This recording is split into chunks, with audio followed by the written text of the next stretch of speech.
Mbappé. Dès que tu dis ce nom, tu sais que ça va faire parler. En France, c'est toujours la même histoire. Il y a ceux qui le kiffent et ceux qui le trouvent trop sûr de lui. À l'étranger, c'est une rockstar, un futur ballon d'or assuré. Du moins, il l'était. Alors pourquoi cette différence? Comment celui qui était l'idole numéro 1 de son pays, le super-héros d'un peuple qui aurait pu devenir une légende incontestée du foot un soir de décembre 2022, est-il passé de ce jeune crack adulé des Français à l'ennemi public numéro 1? Oye, Mbappé. Kylian Mbappé was once again, and I'm being kind, anonymous. Yeah.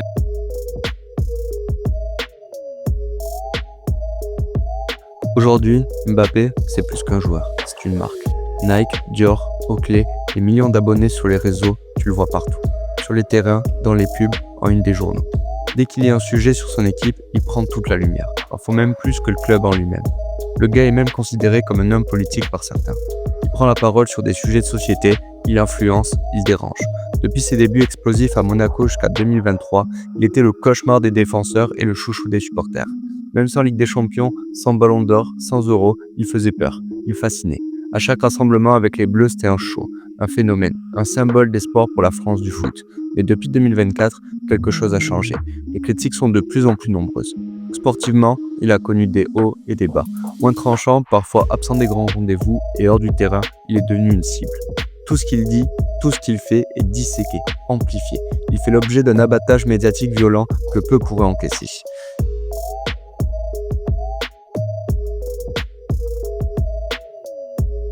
Ces dernières années, l'image de Kylian Mbappé auprès des Français a particulièrement décliné. Dans le classement des personnalités préférées des Français, le natif de Bondy est passé de la première place en 2019 à la 11e en 2024. Une chute significative pour celui qui incarnait il n'y a pas si longtemps la réussite, la jeunesse et la fierté nationale. Ce déclassement s'explique par plusieurs éléments. Les campagnes européennes décevantes avec le Paris Saint-Germain, où chaque échec en Ligue des Champions lui a été attribué en partie. L'affaire du Loft en 2023, où les mises à l'écart par le club dans un conflit contractuel mal géré publiquement, les prises de position sur des sujets sensibles, société, politique et environnement qui ont divisé une partie de l'opinion publique. Un Euro 2024 très compliqué, marqué par des performances en demi-teinte et une élimination décevante. Une pause avec l'équipe de France à l'issue de la compétition alors qu'il était le capitaine. Un brassard confié à lui plutôt qu'à Antoine Griezmann, ce qui a aussi semé la discorde chez certains supporters. Un transfert très attendu au Real Madrid, suivi d'un début de saison mitigé, loin de ses standards habituels. Et enfin, un contexte explosif avec des procédures juridiques, des tensions liées à ses indemnités de contrat avec le Paris Saint-Germain, et surtout, l'affaire du viol présumé à Stockholm, même s'il bénéficie toujours de la présomption d'innocence. Face à tout cela, Mbappé, autrefois intouchable, vu l'opinion publique se retourner à une vitesse folle. Les médias, les réseaux sociaux, une partie des supporters parisiens, tous l'ont pointé du doigt. Celui qui maîtrisait parfaitement sa communication s'est retrouvé pris dans une spirale médiatique ultra-violente, où chaque mot, chaque geste, chaque regard est interprété, critiqué, amplifié. Pourtant, depuis quelques mois, la tempête semblait s'être calmée. Sa prise de parole apaisée et réfléchie dans l'émission Click a marqué un tournant. Puis il y a eu la double confrontation contre Manchester City, où il claque un triplé qui rappelle à tout le monde qui il est. Il terminera sa saison avec plus de 30 buts, malgré des performances en dents de scie, et signe un retour en équipe de France avec envie. Mais malgré tout, on sent bien que le lien avec le public français est cassé. Le moindre mauvais match, la moindre déclaration floue ou maladroite relance le débat. Il n'est plus jugé comme avant. Au-delà de ses performances qui sont en baisse et que les critiques soient normales à son égard, son début de carrière semble presque appartenir à une autre époque. Celle où tout le monde était unanime. Kylian, c'était le futur du foot français. Aujourd'hui, il est dans une autre dimension, plus exposé, plus contesté. Redorer son image en France serait un défi immense. Mais comme on dit, nul n'est prophète en son pays. Et peut-être que c'est à l'étranger que l'histoire retiendra vraiment la grandeur de Kylian Mbappé.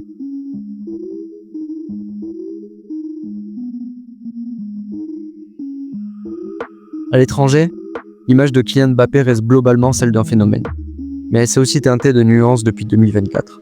Longtemps perçu comme l'héritier naturel du trône laissé par Messi et Ronaldo, Mbappé a vu son aura légèrement se fissurer à mesure que les attentes n'étaient pas pleinement comblées. Son transfert au Real Madrid, présenté comme l'étape ultime de sa carrière, a suscité un engouement énorme en Espagne et dans le monde entier. Mais ses débuts mitigés, combinés à la pression extrême du club merengue, ont quelque peu refroidi l'enthousiasme. En Angleterre ou en Allemagne, certains médias pointent du doigt ses performances irrégulières et remettent en question son leadership sur et en dehors des terrains. Malgré cela, il conserve un énorme capital respect grâce à son palmarès, son influence sur le jeu et ses éclairs de génie. Pour beaucoup d'observateurs internationaux, Mbappé reste une superstar. Mais le mythe s'est un peu humanisé. Il n'est plus intouchable. Mais il continue d'incarner cette idée d'un joueur qui peut, à tout moment, renverser un match.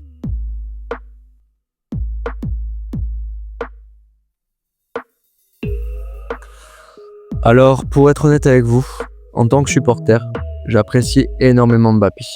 Et je sais que parmi vous, il y en a qui pensent comme moi. Dans cette vidéo, j'ai vraiment essayé d'être le plus impartial possible, mais maintenant que c'est la conclusion, laissez-moi être un peu plus personnel. Je fais partie de ceux qui y croient encore.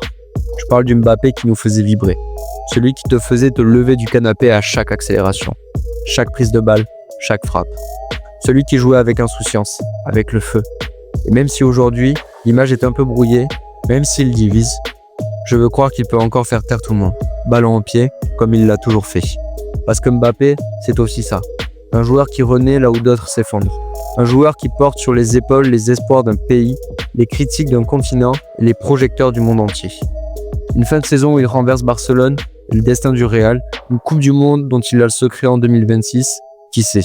Et tant qu'il y aura ce ballon au bout des pieds, il y aura toujours cette étincelle. Cette impression qu'il peut changer le cours d'un match, d'un tournoi, d'une carrière. Alors ouais, on l'a beaucoup critiqué, peut-être qu'on en attend trop, peut-être qu'on oublie trop vite aussi, mais moi, je choisis d'y croire. Et vous? Dis-moi ce que t'en penses en commentaire, abonne-toi et on se retrouve très vite pour un nouveau débrief. Allez les footeux, salut.